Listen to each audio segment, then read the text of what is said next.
Yeah, well actually my first interest in tech was when I was 10. So my father had a BBCB and we would go through and do the coding listings for little games, and I would sit there and bang them out, and he would help me do all the checksums on every line. It would take like 3 hours and the game was generally terrible at the end, but after that I was just hooked. My name's Mik Quinlan and I'm an Interim Chief Technology Officer.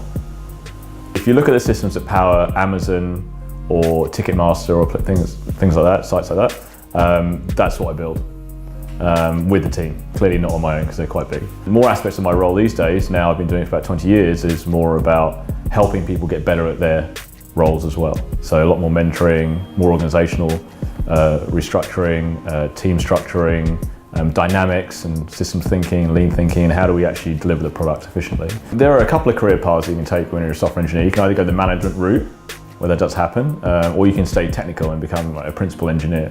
And those guys just are very, very deeply technical, very specialized, extremely useful, very, very good at what they do. For me, I found that I've generally gravitated towards the leadership role, and I really like assisting others in coming together to actually deliver a product as a team. I was the interim CTO at the Financial Times, so I was 31, 32. We did a transformation there. It actually was really, really hard because we did both an agile transformation and a platform migration, which all organizations seem to want to do.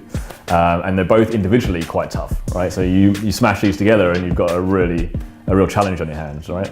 Now look at the FT and where they are, and they've just gone from strength to strength, so it's really, really good. And technology is always changing. If you don't keep up on it, you can pretty much be out of date in 6 months, right? So, and now there's the huge open source community, which is going from strength to strength and has been for many years.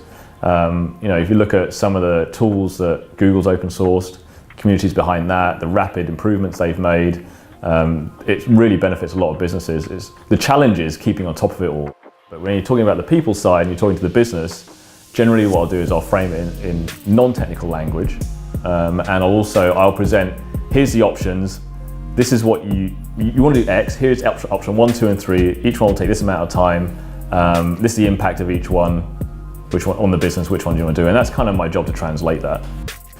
With blockchain, again, that whole aspect. When I actually read Satoshi Nakamoto's white paper, I was really, I wish I'd read it earlier. I probably would have invested earlier, right? But I read it and went, yeah, that's absolutely valid. It's incredible. I don't know what's going to happen with the cryptocurrencies. I don't know which blockchain technology is going to take off, and my bet's on Ethereum, just because of the momentum behind it. The Ethereum conferences, developer conferences are very, very well managed. The developers seem to be far more harmonious. They actually work together, whereas it seems sometimes in Bitcoin to be a little bit of a rift with all these forks coming in. So yeah, I'll be interested to see where that goes the next 5 years. I think it's going to move a lot faster than we think.